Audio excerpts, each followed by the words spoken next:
na ikigwa kiravuga ngo hagati y'isabato hamwe na dimanche kuwa mbere w'iminsi indwi hamwe na IJUMA vendredi nuwuhe Imana yategetse ko abantu baruhukako basi. Aha, urakoze cyane. Kuruhuka cyonyine bash aho ni sawa. Assalamu alaikum wa rahmatullahi wa barakatuh. Wa alaikum assalam wa rahmatullahi wa barakatuh. Abakristo nabo amahoro y'Imana bane namwe. Ndumva biko biraza nuko nari ndabivuze mu cyara uburyo bisa n'ibyo kuvuga mu Kirundi. Kuri ubwo rero bikamana nabashimire ku kigwa cyiza mwatoye. Ubwo ntangoye gucigisha ariko nta ngorane ivyuga byose turabarimu turavyigisha. Ikigwa mwaragitoye murabaza muti hagati y'umunsi wa IJUMA ari umunsi wa gatanu n'umunsi wa gatandatu n'umunsi w'indwi ko je sinda wito w'Imana ko yose ni y'Imana ukaba wito w'Imana sinzi gituma gide atari y'Imana na wiso w'indwi umwe mwito w'Imana nuwuhe munsi w'ikiruhuko watanzwe n'iki n'Imana. Murakoze cyane nari gutangara cyane iyo bavuga ko ari umunsi wo gusenga kweli kubera mwatoye ikiruhuko urumva ni weekend kwirira ikirori kabisa umba si ivy'Imana siku ya mapumziko siku ya mapumziko yani kupumzika kweli kabisa si sawa sio siku ya ibada la hasha hapana umunsi wikiruhuko nigicigwa kivuga kweli ko ari umunsi wuhe w'ikiruhuko aho rero nyana manene bakuri ngo ni ugishitse duhere ku munsi wa gatanu ndiyo twebwe abayisilamu ku munsi wa gatanu twebwe ico kiruhuko nta kihari kubera Imana yavuze ati umugabo azojya arushe umuvyeyi avyare ababaye sinzira baruhuka ko batababa badafungura uwo munsi nyimba bafungura twebwe Imana yatubwiye Korani gutya Korani 60 sura tulijuma 3:9 soma Korani 6:2 aya 9 banje kwikinga ko haraho anine na satani yavumwe ego kwizina ry'Imana nyene imbabazi nyene muwe ego enye muri abamini Imana yatubwiye twebwe abayisilamu tiyebwe abayisilamu mwamaze kwemera kukiaidhiniwa kwa ajili ya sala siku ya Ijumaa ati mukazokumva umuhamagaro mu gihe cy'isengesho ku munsi wa gatanu nendeni upesi kumtasha Mwenyezi Mungu ati nimugende bukebuke mugende kuri nazo hora Imana rugira byose na acheni biashara nimureke kudanda kufanya hivi ati byo ni mwabikora ni bora kwenu ikiwa mnajua ni byiza kuri mwebwe muza kuba mubizi na itakapokwisha sala isengesho riheze ku munsi wa IJUMA tawanyikeni katika ardhi mtafute fadhila za Mwenyezi Mungu Imana yacitubwira ati mukwiragira impande zine z'isi murondera irasi na mukumbukeni Mwenyezi Mungu kandi mukugenda kurondera irasi yo nibibatunga mugende muribuka kuri nahazohora Imana rugira byose mukumbukeni kwa wingi kandi tugere tunanina hazimana kubwishi cyane ili msipate kufanya mabaya ili mpate kufaulu kugira ngo tuzoronke iki intsinzi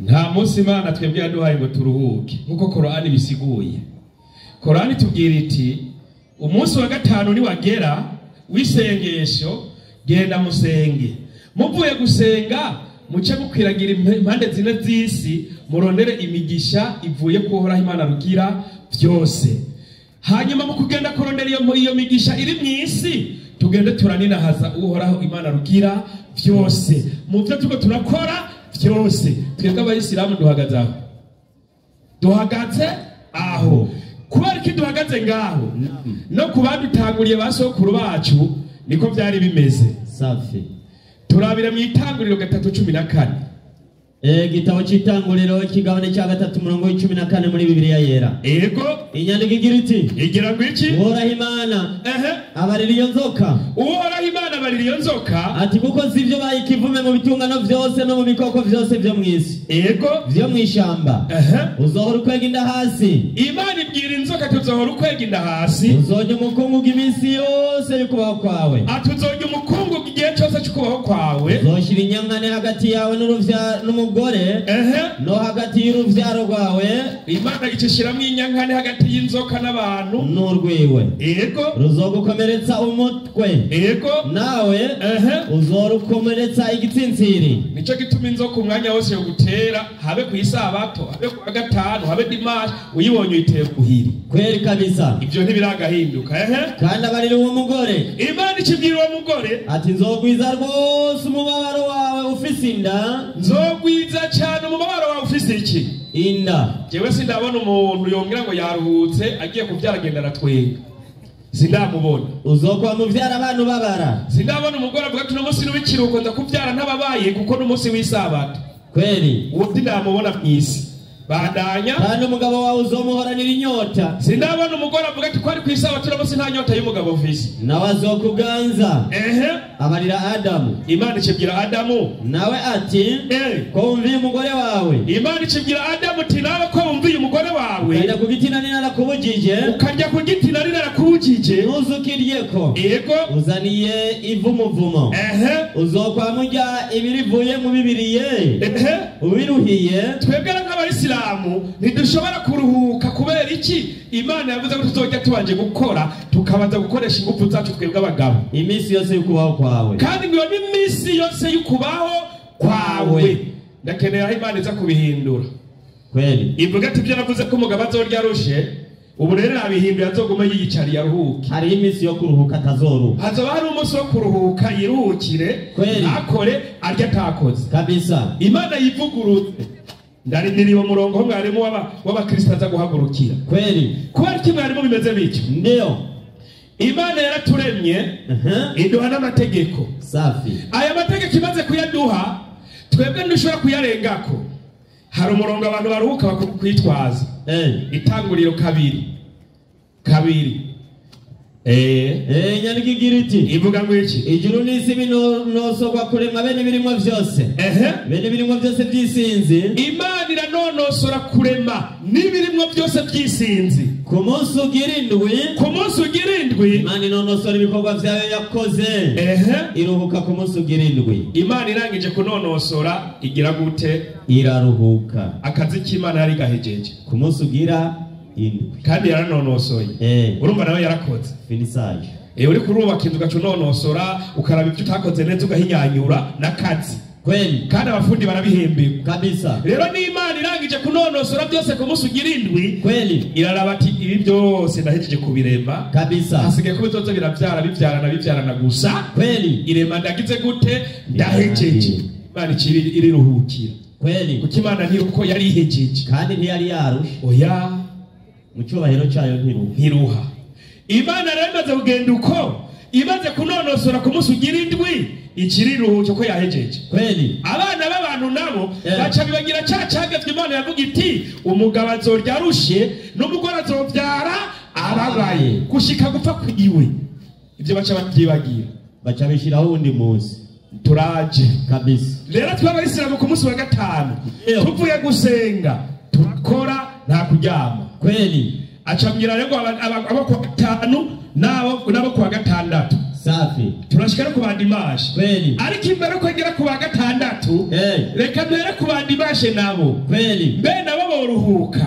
iryo tegeko Imana yari bahaye ibyabo byo bimeze bite kubera kimvuze gutyo nza gusanga nabo bakomoka iyo nyene rero sinoza guhera ku bana hariho ba bosi babo safi. barya bakuru rero niko banza kuraba mbega nabi bya dimashe bo byifashe gute. Imana yabahaye umunsi wo kuruhuka dimashe ntoreko ari gaho amajana 41 usome inasema hivi havuga ngo iki zamani zile ibada iliyoshika sana katika nchi mbalimbali. ataro amasengesho yakozwe n'abantu mu bihugu bitandukanye ni ya kuabudu jua. abo bantu ngo baba basenga iki izuba na sayari nyingine za angani hamwe n'ibindi bigenda juca ibindi biremwa byo mwisanzure. Hii Jumapili aterero Jumapili inayoitwa kwa Kiingereza ino dimashe ariyo Jumapili ariyo iko mu Cyongereza ngo iki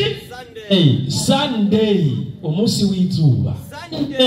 Sunday sun izuba, day umunsi, yani siku ya jua, umunsi w'izuba. Ilikuwa siku mashuhuri ati yari umunsi ukomeye cyane ya kumwabudu Mungu jua. Uyu munsi baba ari wabo baraja ku ruhanda bobo basenga Imana zuba, si Imana rero ijuru n'isi. Kweli uyu no munsi basenga Imana y'izuba. Abari batugoye bache batureka bayijuma n'ISABATO kwipambani miongoni wa wapagani. Ati kandi gari ni byakorwa n'abaki n'abapagani. Urumva badimashe bana bapagani. Na hivyo rero ikaitwa Sunday. Ikaitwa Sunday, yani siku ya kuabudu jua, umunsi wo gusenga iki izuba. Yego siku hizo ati iyo minsi kulikuwa mahekalu mengi. Ati hari amahekalu mengi, amashengero menshi, mahekalu mengi sana ya huyu Mungu jua, yo gusenga ino Mana zuba, aliyejulikana kwa majina mengi, yamenyekanye mbere ku mazina menshi yo Mana basenga y'izuba. Kweli kabisa. Bandanya mila za dini hiyo, ati migenzo hiyo dini hiyo ya kipagani ya zamani, dini y'ikipagani ya kera, ndizo zilizochukuliwa na Ukristo. Izo ngo nizo zaciye zigenda iyo minsi itogwa n'abakristo, na ibada zake ibikorwa byabwo zimekuwa sehemu ya dini ya Kikristo mpaka leo. Nuno munsi ibikorwa bakora biva mu iryo dini y'igipagani yashizeho umunsi wo gusenga izuba, ari uwo munsi wa dimanche. Kwa mfano, akarorero, Mitra, hari ikigirwamana cyitwa Mitra, alikuwa muamuzi mkubwa baina ya Mungu na watu. Ngo yari umucamanza akomeye hagati y'Imana n'abantu. Alizaliwa katika pango ati yavukiye hano mwisenga tarehe 25 Desemba, itariki 25 z'ukwezi kw'icumi na kangahe na kabiri. Uno munsi bacego baratumena amaso amatwi ngo akana Yesu kavutse. Itariki 25 na zitanu ivuka ry'ikigirwamana cyitwa Mitra Chizu cyasenzwe n'abakristo b'abapagani bashizeho umunsi wa dimanche. Abadimanche ni mutuvuruki byagi biratse. Alizaliwa na bikira, kandi bakubwira ko n'ababyawe n'isugi. Alisafiri sana, ari baratembereye cyane. Alikuwa na wanafunzi 12. Uyu nawe ngo yarafise abigishwa 10 na bangahe? 12. Nico gituma cyagaruka kwa Yesu ngo yarafise abigishwa 10 na bangahe? 12. Kumbe asubira ikigomana cyitwa zuba. Aho ni mutuvuruki. Abadimanche murahora kabisa. Haya, endelea. Bandanya. Alikufa katika kuwatumikia watu. Jabuka kujya paji ya 432. Niho ndi jabuka. Sawa kabisa. Maneno hayo atari majambo yanaadhilishwa waziwazi, ati agaragazwa neza ya kuwa Ukristo ulio leo, ati Ukristo haruno munsi ni upagani. Rero n'Abadventist b'umunsi w'indwi mwiyisaba Kristo, tubona ko muri abapagani. Ni upagani uliokuwa kwa washenzi wa zamani. Gabashenzi batanguye kubaho hambere. Haya yote ati byose yanahusiana na Wakristo. Byose kubisanga bihuye no Bakristo na Wakatolika, lakini ariko kwa kuwa dini ya Waprotestanti imewafikia toka mikononi hayo abaporo kugira ngo baronke dini byavuye muri ya dini ya kayande ya Wakatolike. Rikanagwa akarero gatoya. Ndiyo mu mwaka wa 325 niho neza ubukristo neza bw'upagani bwatanguye ku mwami yitwa Constantino. Kweli n'abantu bose bagiye ku ishure barazi cyo twita Concile de Nice kabisa. Concile ya Niceya. Kweli iryo niyo yafonze ubutatu bweranda, batangura kubashira mu myemere. Aba nibo babikoze umwaka wa 325. Ana upingisi yose irabizi. Kweli uvuye hajya uwagiye kwemeza ko mwe mu Imana nawe bamusega bakamunina haza nawe ni nama yabaye Constantinople mwaka wa 381. Aha nta gupinga. Kweli aha nta Adventist iriho, kandi icyo gihe nta abaprotestanti bariho. Wapi litera iyo nkoye muri Katolika kabazi bibaza kaburi nyishu niko guca tanguza ubuporoti siho turi.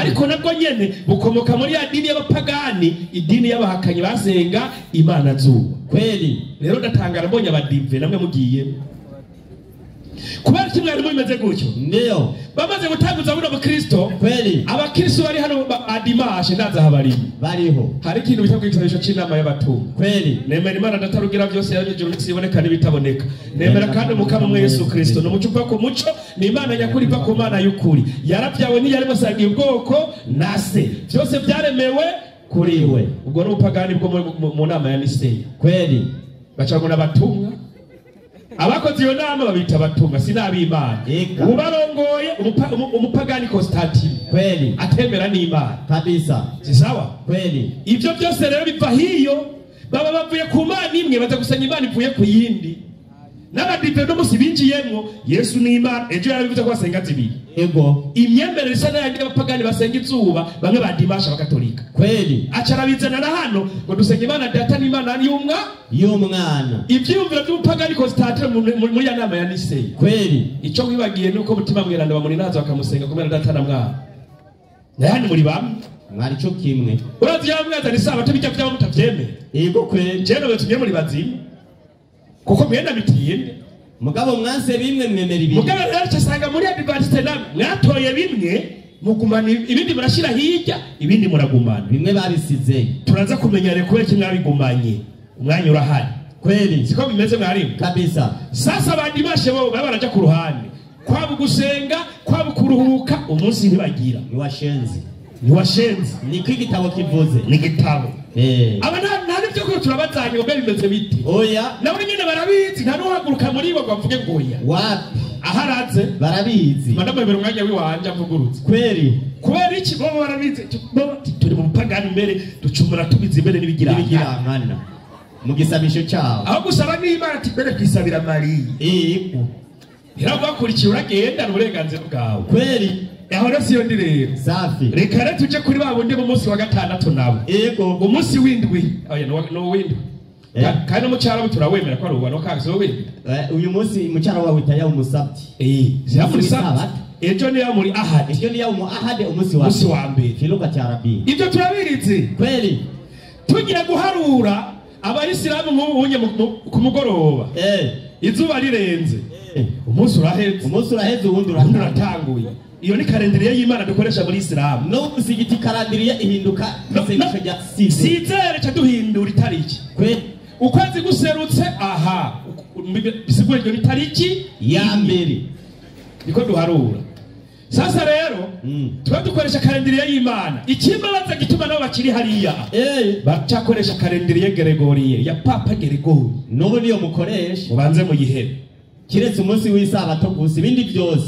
ni kalendariye ya Gregori mukoresha kalendariye y'abapagani ya Papa yego nukuri twebwe mu turi mwaka w'1445 yego nukuri namwe kalendariye y'isabato ya ADVENTIST muri mu mwaka wa kangahe ntayo bafise iyo mutagupanga bishasha byaye mutabikuye muri bariya navuga ati namwe na mitende twe twita 28 z'ukwezi kw'icenda yego nukuri namwe muri tariki zingahe kuri kalendariye yayo muraza gutubwira ziko bimeze kuba kimwe harimo bimeze gutyo itanguriro mwarimu rimwe itanguriro rimwe hera gatandatu ugira byorohe rimwe gatandatu yego Imana iravuga iti nihabeho itazanure hagati y'amazi ritandukanya amazi n'ayandi yego Imana iraritazanura itandukanya amazi yo munsi y'itazanure nayo hejuru yayo biba kuno yego mazi iryo tazanura Imana igita ijuru buragoroba bugira gute buraca uwo no munsi ugira kabiri uko niko baharura abantu b'Imana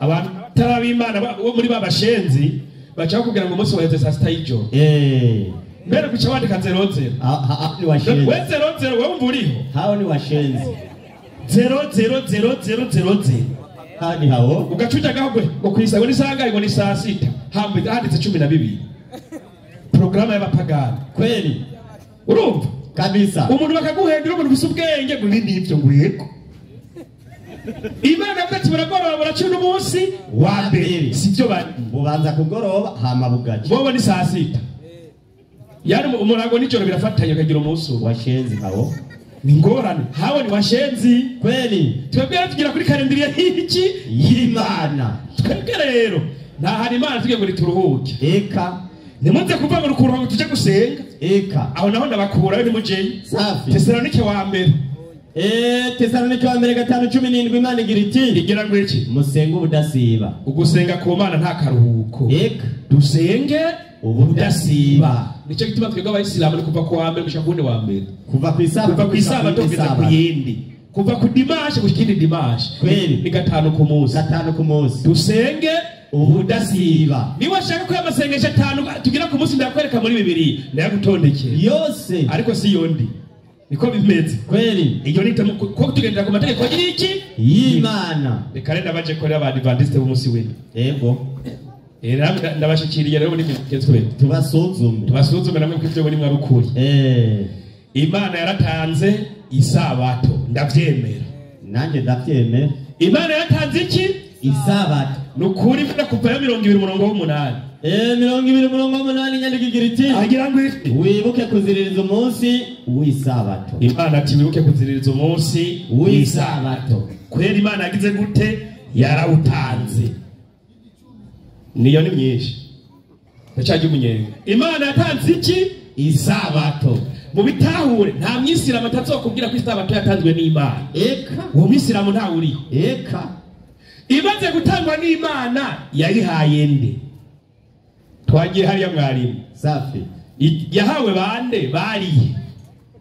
Aha kugura tolati gusubira mu byagezwe 5:15 abo yayihaye. Inyandiko igira iti ninasageje urundi ndimo nuko nzoyubahiriza kweli kabisa. kandi nawe uze wibuke. Imana ivuga ati kandi uze wibuke yuko nawe wari mu buja mu gihugu cya Egiputa jewe uhora Imana yawe nakukuje ukuboko kw'inkomezi kandi kubanguye. Ico nico cyatumye jewe uhoraho mbikugera kuziririza umunsi w'isabato. Mumbwira mu Burundi umuntu yagiye mu buja kwa Farawo hano aduza urutoki bigatuma Imana imugera kuziririza isabato kubera yabaye mu buja aduza urutoki. Hari no bace bazana passport turabe babagongera bavuye mu buja kwa Farawo mu buhungiro kubera bari mu buhungiro. Imana ikaba itegeko ikabakuruhuka kuko bari mu mubabaro ukomeye n'ibihano bikomeye. Yariravye amagorwa bagiriye. Imana ibanye amagorwa bari bafise. Imana ivuga ati nukuri ndabona mwahangayitse kweli bantu mwari mufungiro kwa Farawo reka ndabaruhurire. Imana imaze kubaruhurira ikibigenza gute? Kuvayo 16:29 16:29 igitabo cyo kuvayo. Raba je uhoraho ko nabahaye isabato. Imana kirabibutsa raba je uhoraho ko nabahaye isabato. Nico cyatumye mbaha ivyo kurya by'iminsi 2. Mbaha ivyo kurya by'iminsi ngahe 2. Umaze kuyiririra ati vuye ku Mana wewe umuntu ari hano arabisama agatwereka nta bitora isabato igeza bizurutoki.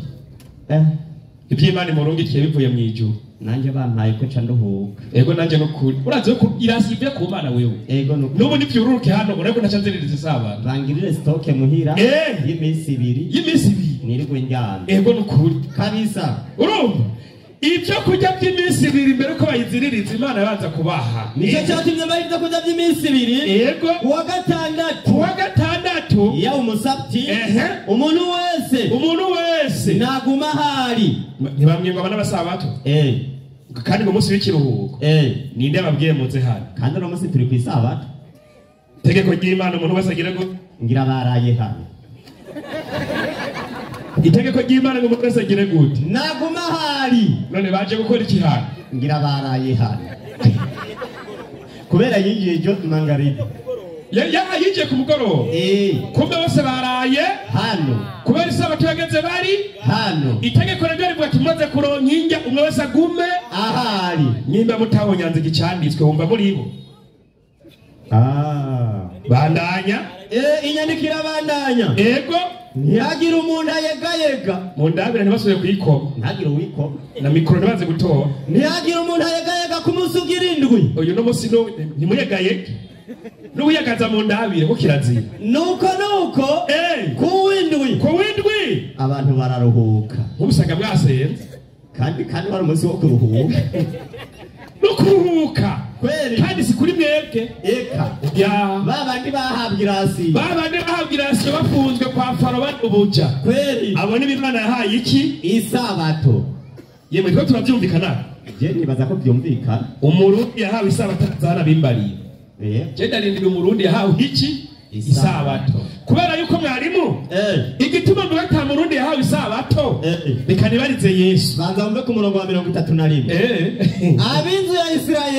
ab'inzu ya Isirayeli tuvuze Isirayeli ni Yakobo yarongoye abagore bane ubikeneye genda itangura 3:5-2 amaze kurongora abagore bane yabyara ku imiryango 12 y'Abisirayeli uyu ni Yakobo amaze kubyara imiryango 12 y'Abisirayeli nibo bagiye mu buca kwande kwa Farao ab'inzu ya Isirayeli Imana ibaha amategeko n'irasiyo bazojya ivuye hehe mw'ijuru uraza kumbwira kwa Yakobo uvuga ku mugore uyuhe kugira uziririze isabato baratubariye zisawa uvuka ku mugore wa kangahe kwa Yakobo isabato Aburahamu ntigeze aziririza isabato wapi kuko soba hapo yabyaye mbwa ntapfa kwa Yakobo n'umwuzukuru wa Aburahamu n'umwuzukuru unyereke Aburahamu aziririza isabato safi kugira ngo turabe ko ryarategeko ry'iki ry'Imana kuko ni Aburahamu niwe sekuru wabemera ucumva reka cyanjyohego cyambuga tuburengana bikore nka Aburahamu safi no musigize tujya kamwara kibagiye karimu yego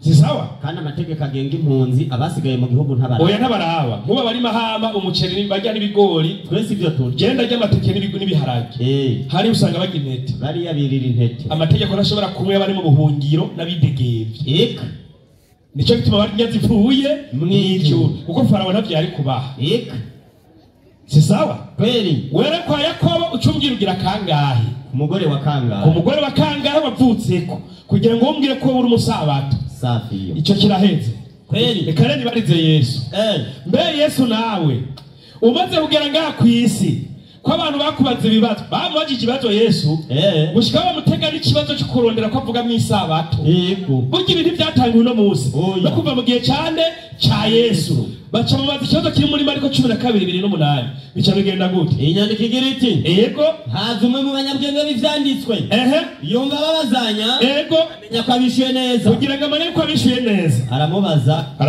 ati ibwirizwa ry'imbere mu ryose ni kugira ngo ko gihe kirimo ryabo ririmo aca baza Yesu ati mbe Yesu ibwirizwa ry'imbere mabwirizwa y'Imana ni iriye Yesu aramwishura uzi gituma kubera isabato yiziruye wariyicwa kweli ivyo bihano byari barembeje bacamubaza ico kibazo rero ibwirizwa ry'imbere muri aya ndi y'Imana ni irihe Yesu aramwishura ati ry'imbere niri muri muveyemwe b'Isirayeli uhoraho Imana yacu kandi yadomye ko Abisirayeli uhoraho Imana yacu niwe uhoraho wenyene abantu basenga Yesu wumva ni mwebwe nashi bandanya kandi mukundisha uhoraho Imana yanyu imitima yanyu yose n'ubugingo bwanyu bwose n'ubwenge bwanyu bwose n'inkomezi zanyu zose irya kabiri ngiri ibwirizwa rya kabiri ngiri mukunde bagenzi banyu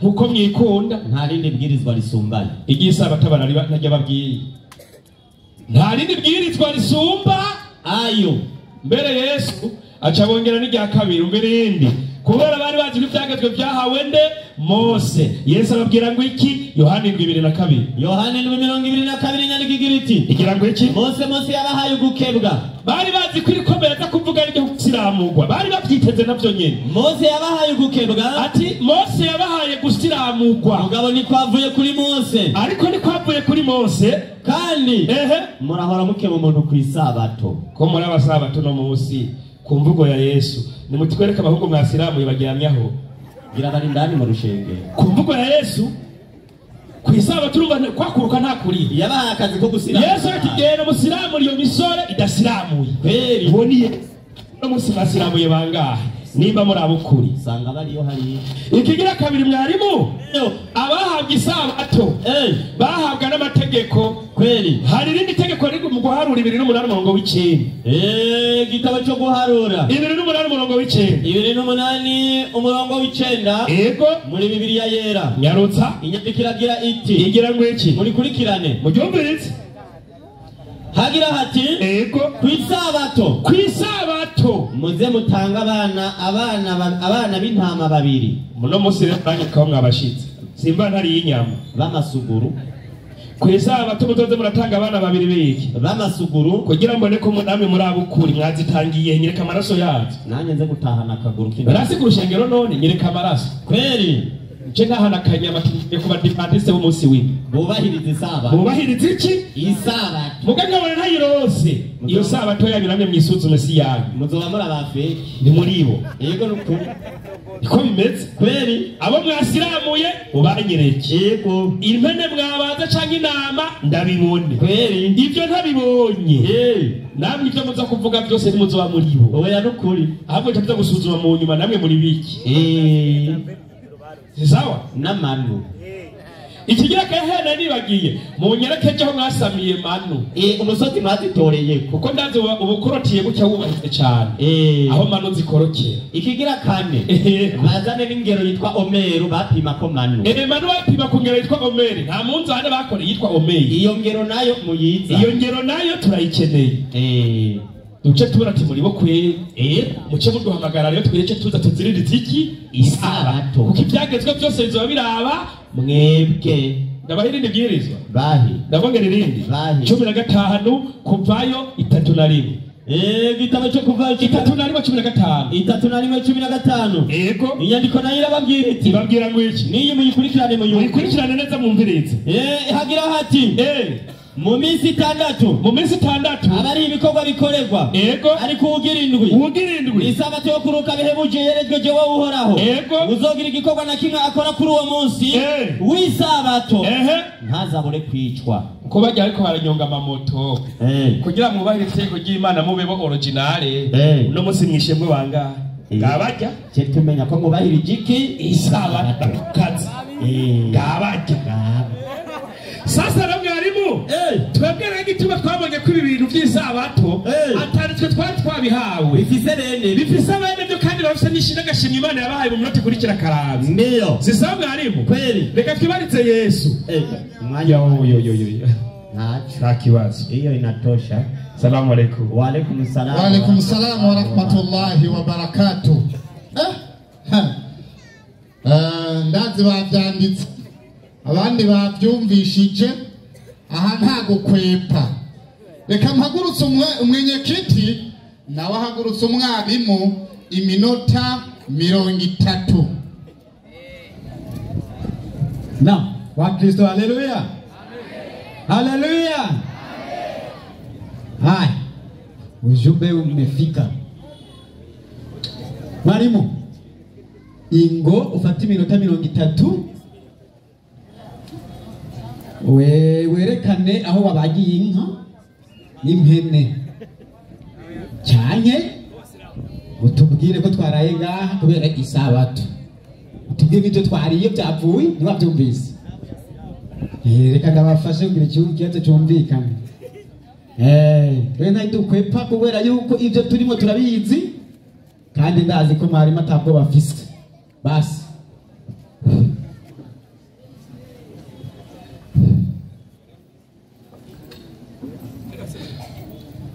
Haleluya wa Kristo. Waislamu, assalamu alaikum. Mubyukuri ndashima Imana cyane. Reka nshime cyane uhoraho Imana yacu, ni Imana nziza, Imana ishobora byose, umuremyi w'ijuru n'isi. Izina ry'Imana yacu rihabwe icyubahiro. Reka dushime rero kandi ko mwene data Idrissa yashoboye guhagarara ngaha akaza yahawe ikigwa cyerekana ati mu minsi 3 Jumamosi na Jumapili, ipi siku Mwenyezi Mungu ametoa ya ibada na kupumziko. Nukuvuga ahantu nashaka buri muntu wese ari ngaha byumve iyo minsi kugira ngo ibeho byagenze gute. Umusomyi ngo mumfashe nsomera Luka 2:3-54. Iminsi 3 yabonetse gute?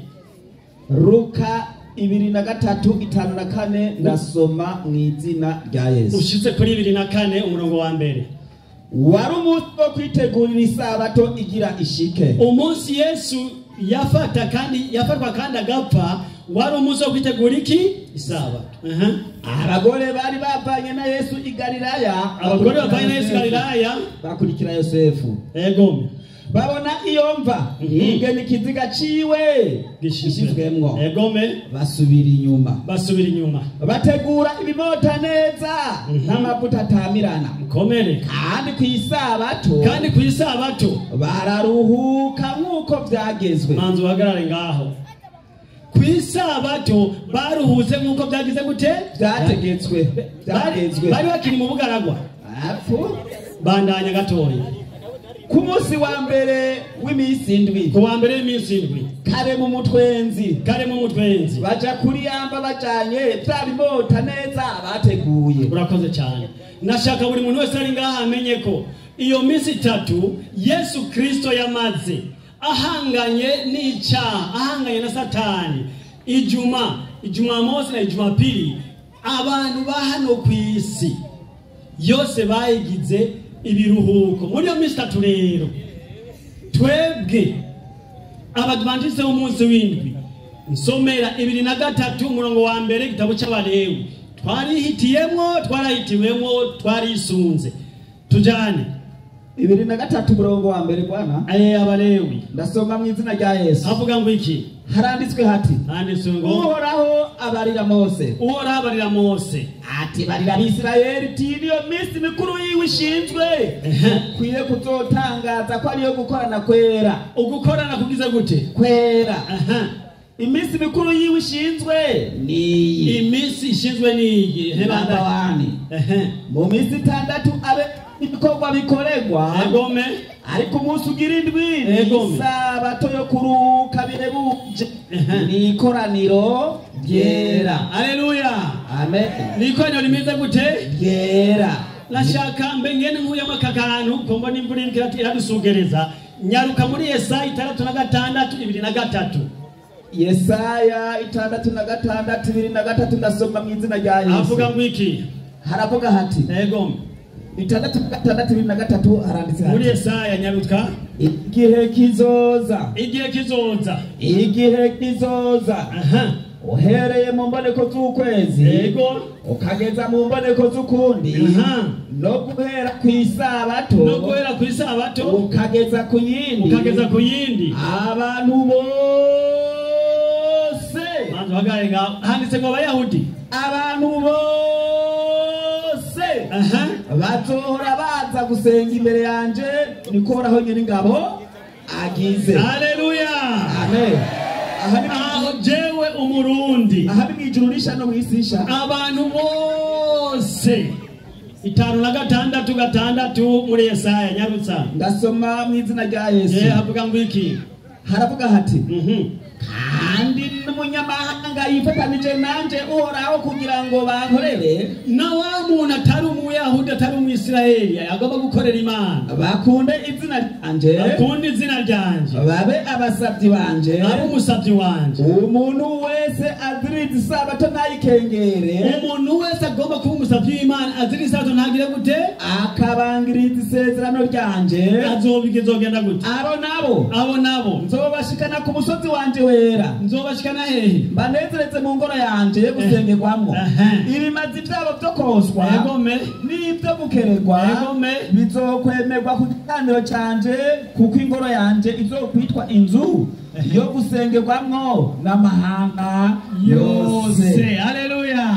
Amen. Ingoro y'Uhoraho si y'Abayahudi, isabato si y'Abayahudi ni y'amahanga yose. Iri jambo ry'Imana rero nashaka ko buri muntu wese ari ngaha cyane cyane Idrisa n'umugwi wiwe ndamushimire cyane ikorwa yakoze. Amaze kuvuga yuko abadimanshe bobo abakuyemo Imana iguhezagire cyane.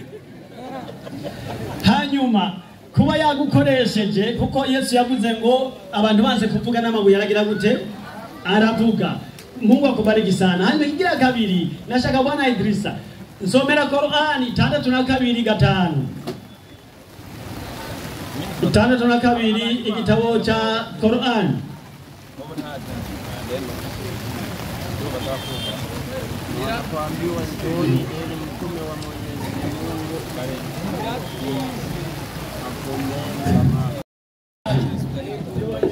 Naguhaye Korani 6:2 ni somo rimwe rudende rimwe ryonyene riri muri Korani rivuga umunsi wa Ijuma risome ntarigira kabira karizana ngaha je ncangu mu Islam nyarusa enyi mulio amini mwe mw'abayisilamu kuki ataniwa kwa ajili ya sala siku ya Ijuma ni mwumva babahamagaye kugira muze gusenga ku munsi wa Ijuma nendeni upesi kumutaja Mwenyezi Mungu genda ningoga muze kuvuga izina ry'iyo Mana na acheni biashara muhagarike ibyo mwakora kufanya hivi ni bora kwenu ni mwakora ibi ni byiza kuri mwebwe ikiwa mnajua hivi basi fanyeni nimba mubizi ni mubikore bandanya na itakapo kuisha sara nimaheza gusenga tawanyikeni katika ardhi mtafute fadhila za Mwenyezi Mungu muce muzunguruka mwisi murondera imigisha y'Imana na kumbukeni Mwenyezi Mungu nahogezaho kwa wingi none mwe mwumvise iri somo mwumvise uwo munsi ari isabato oya ngo mugende muvuga izina ry'Imana muvuyeyo mugende kurondera imigisha y'iki y'Imana kubera iki abayisilamu uwo munsi bataruhuka nsomera umusomyi nagomba soma mu gitabo cha Yesaya 3:2 Yesaya 3:2 yegombe ndasoma mu izina rya Yesu 3:2 haranditse ati avuga ngo iki haranditse hati yego ndasoma mu izina rya Yesu Kristo yego kuko Uhoraho ariwe mucamanza wacu kuko Uhoraho niwe mucamanza wacu Uhoraho niwe adushingira ibyagezwe neza urakoze Uhoraho twebwe abadventiste niwe adushingira iki ibyagezwe kubera ko ari badushingira ibyagezwe rero twebwe abadventiste umunsi w'indwi nico gituma twemera ibyagezwe by'iki by'Uhoraho ibyo byagezwe twemera ngomba ntangare ubunyene mbaze Idrisa niyaza ngaha ambwire bigenda gute Korani ivuge Idrisa ahakane nsomera mugenzi Korani nyarutse cya gitabo 7:133 7:163 iyo Korani ibabwira yuko bakwiye kuruhuka no gusenga ku munsi wa Ijuma na waulize habari za mji ulioko kando wa bahari babaze cha gisagara cyari hafi y'ikiyaga walivunja sabato Jumamosi ya mapumziko baba ngwiki sabato ku munsi w'ikiruhuko samaki walikuwa wakiwajia juu siku ya mapumziko yao genda mu busobanuro inasema bivuga ngwiki wakazi wake walivunja amri ya Mwenyezi Mungu igihe bici tegeko ry'Imana kupiga marufuku kwa kuvua samaki siku ya Jumamosi babujije kuroba ku munsi w'isabato kuwa hiyo ni siku ya ibada tu gazaho ngo kuko wari umunsi wo gusenga gusa haleluya amen none mw'abadventiste uno munsi mwiriwe murakora cyangwa mwiriwe murasenga twiriwe mu masengesho ilikuwa ni siku haleluya twebwe kuko twashinga ibyageze n'Uhoraho uyu munsi ni umunsi wo gusenga gusa bandanya Korani nyene 16:24 16:24 kubasoma nabandika naho havuga ngo iki haravuga hati ego hakika siku ya sabato Jumamosi mukuri umunsi w'isabato Ijumamosi waliwekewa wale waliokuwa hitarifiana kwa ajili yake uyashiriho bamwe bari baranyuranije kuri iyo sabato hakika Mola wako murezi bila ya shaka mu by'ukuri Uhoraho Imana yawo tankeka atahukumu baina yao siku ya kiyama azohana ku munsi w'umuhero mubagiye banyuranya katika yale waliokuwa wakihitarifiana mwene data Idrisa nabo bari kumwe nabo babyumva kumwe umenye ko ku munsi w'umuhero Imana izohana abanyuranije n'isabato izina ry'Imana rishimwe cyane ni Korani bivuze Korani ni bivuze Ezekieli 2:2 kubera iki abo bantu bahakana isabato kangahe mwari 2:2 kangahe reka mbere genda mu gusoma byagezwe 5 yahasomye ariko je nsoma handi gusubira mu byagezwe gatanu ndasoma mu izina rya Yesu. 3:2 havuga ngo iki? Haranditswe hati havuga ngo gatanu 3:2 ndasoma mu izina rya Yesu Kristo umwami wacu. Gusubira mu byagezwe. Nuko rero muze mwitondere ibyo Uhoraho Imana yanyu. Muze mwitondere ibyo Uhoraho Imana yanyu yabageze. Yababariye. Ntimuze mutambamire iburyo canke ibumoso. Ntimuze mutambamire iburyo canke ibumoso. Muze mujane inzira yose Uhoraho Imana yanyu yabarangiye. Haleluya. Amen. Hariho gutambama ni kirundi ngo masobanure. Iburyo canke ibumoso. Ariko mujane inzira. Ejo twarigishije ngako Yesu ariwe nzembo kandi ariwe nzira. Aha uno munsi igitabo kitubwiye ngo nimutambamire iburyo canke hehe? Ibumoso. Ariko mujane inzira. Kugira ngo mubone kubaho mumererwe neza muze muhore muba muri ico gihugu. Urakoze cyane. Ngomba manze nishike ikibazo cya Idrisa. Yavuze ngo Abrahamu ntiyigeze aruhuka iki? Isabato. Nsomera Itanguriro 2:6. Itanguriro 2:6 kubasoma n'abandika haravuga hati. Havuga ngo iki? Ndasoma mu izina rya Yesu. Egome. Haranditse hati. Havuga ngo 2:5. 2:6. Kuko Aburahamu yanyumviye. Aburahamu yanyumviye. Kuko Aburahamu yanyumviye. Egome. Agashitsa ibyo namwihanikirije n'amabwirizwa yanje n'ibyo nashinze n'ibyagezwe byanje. Haleluya. Amen. Eske isabato iri mu byagezwe ntiri mu byagezwe? Iri mu byagezwe. Abrahamu yarabyitondeye yarabishikije. Ngo yabyitondeye byose. Haleluya. Amen. Abrahamu mu gihe ciwe yarashikije byose yitwa sekuru w'abagororotsi ukwizera izina ry'Imana ntabwo cyubahiro. Amen. Ntabwo twarabujije rero ntidukikame. Soma Yosuwa 2:3. Yosuwa 2:3 ndasoma mu izina rya Yesu. Egome. Haranditse hati. 2:3 niho ndi mwarimu. Ahavuga ngo iki? Haranditse hati. Egome. 2:3 kangahe mwarimu? Umurongo wa 6. Haravuga hati.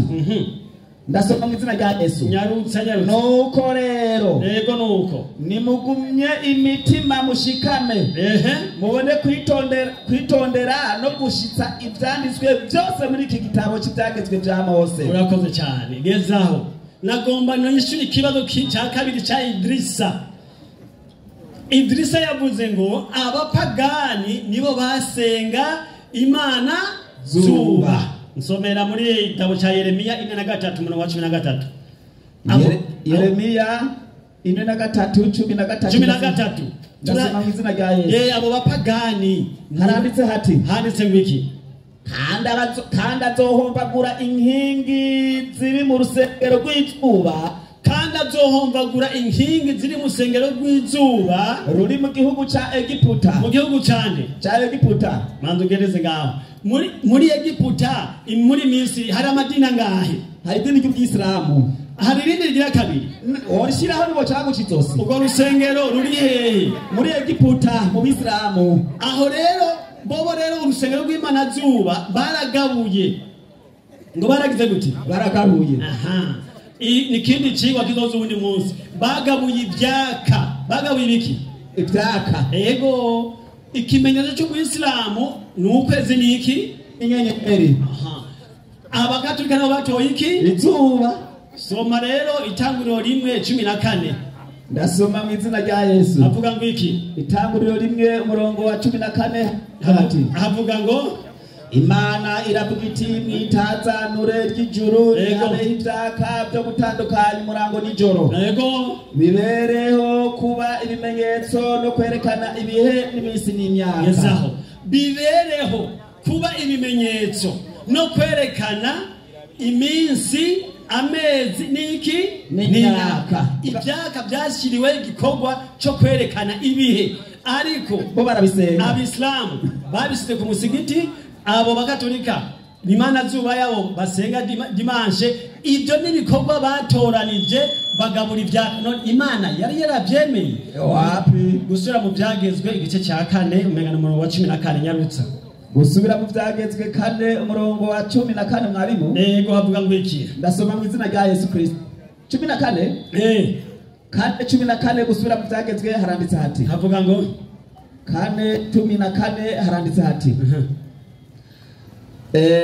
nanje ico gihe uhoraho arambarira kubigisha amabwirizwa n'amateka ashinzwe kugira ngo muze muvyitondere mushitse mu gihugu mugiye kujabukiramwo manuka ngo mucegukire nuko mwiyubare cyane kuko mutagize ishusho mubona namba kuri wa musozi nta shusho mwabonye y'ukwezi y'izuba cyangwa imbandanya uhoraho yabariye ari iherobo ari hagati mu muriro mbandanya kugira ngo mwoye kwihumanya mukibazira igishushanyo mugishushanije n'ishusho yariyo yose ari igishushanijwe mu kigabo canke mu kigore manuka gose canke mu gikoko canke mu gitunzwe kiri ku isi icari cyo cyose canke mu kiguruka mu kirere icari cyo cyose ari igishushanyo c'ikinyonyera kigendera hasi ari icari cyo cyose canke cifi iyariyo yose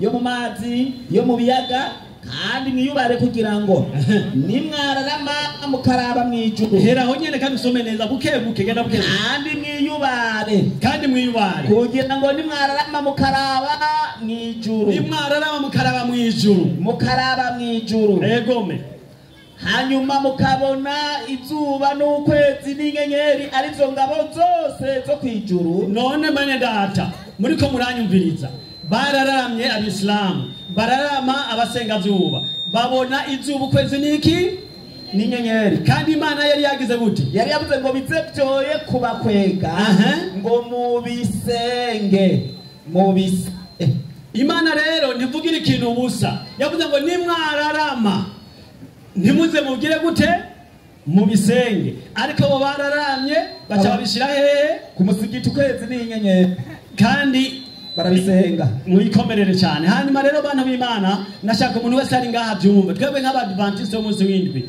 twemera ko inkomoko y'abantu ari Imana yaremye abantu kugira ngo bayisenge bayubahe nk'abantu b'Imana rero twebwe turuhuka isabato tutisunze ngo turaba Yahudi soma 49 umurongo wa 6 Yesaya 4:9 ego me mu gitabo cya Yesaya ndasoma mu izina rya Yesu ego 4:6 niho ndi haranditse hati ego me aravuga ati avuga ngo iki kuba umushumba wanje ugashira hejuru imiryango ya Yakobo ukagarukana abarokotse b'Abisirayeli ibyo ntibihagije ibyo ariko kandi ndagushizeho ngo umuco wakira amahanga kugira ngo nabo kumpera y'isi ubashikirize agakiza kanje urakoze cyane nukuvuga nabo kumpera y'isi n'abarundi bashikirizwe agakiza nyaruka gusubira mu byagezwe 5:22 gusubira mu byagezwe 5:22 niho ndi ego ndahafise ikibazo kuri Idrisa ambwiriye yakuye IJUMA ndasoma ego 5:22 haranditse avuga ngo iki aya majambo uhoraho yayabwiye mukoraniye aya n'amajambo uhoraho yababwiye mukoraniye hamwe mwese aya n'amajambo uhoraho yababwiye mukoraniye hamwe mwese kuri wa musozi ntiyagira ikindi yongera kuri yo nta na kimwe yongeye kuri yo ayavugisha ijwi rirenga ayavugiye mu muriro no muri ca gicu gipfumba c'igipfungu no mu mwiza w'umuzimagiza egome araheza ayandika ku bisate bibiri arayandikuye arabimpa haleluya amen amajambo arimo ibyagezwe 10 by'Imana byanditswe nande uhoraho abihande bose kandi nije kurongora abantu bose izina ry'Imana rishimwe cyane amen nagomba nongere ndabi kibazo cha Idrisa ngo kalendriye yacu igeze mu mwaka wa 1445 2008 z'ukwezi kw'icenda Idrisa ni wagaruka ngaha nagomba ndagusabe kalendriye y'umwaka 1400 ihera hehe kuko iyo kalendriye ntibihera 610 aho Muhammad abereyeho oya iba ni kalendriye ijana n'ibihe by'abantu kuko ibihe by'abantu nibihe bitatu bimaze kurengana ngomba Idrisa hanyuma ikigira kabiri Bwana Idrisa wavuze ngo ntibanyeganyege abasabato haleluya amen ngo ntimunyeganyege ngo mukerere ibitungwa isomo wazanyemo guharura 2:8 hajya avuga ngo icyagezwe cy'intasiba twebwe abantu b'Imana abakristo abatanze umunsi w'indwi Yesu Kristo yaraje atanga ikimazi gikuraho bya bimazi byose byatangwa nicyo gituma abisilamu gifise umunsi mukuru w'intama twe nta munsi mukuru w'intama tugizene tufise umusomyi uranyumva ndakumva gusubira mu byagezwe 4 umurongo wa 5 wa 6 gusubira mu byagezwe 4 umurongo wa 5 no wa 6 ega havuga ngo iki umusomyi kubasoma n'abandi 5 6 haravuga hati havuga ngo iki raba 5 6 5 raba ndabigishije amabwirizwa n'amateka ashinzwe nk'uko Uhoraho Imana yanje yageze yego kugira ngo abe ariyo muzogenza muri mu gihugu mugiye kwinjiramwo ngo mucegukire nuko rero yego muze mubyitondere mubishitse kuko ibyo aribyo bizogaragariza ayandi mahanga ubwenge bwanyu n'ubunyarutsi bwanyu igihe azokumva ayo mabwirizwa yose igihe azokumva ayo mabwirizwa akavuga ngo iki ati nukuri iri hanga rihambaye n'abantu b'abanyabwenge bafise ubunyarutsi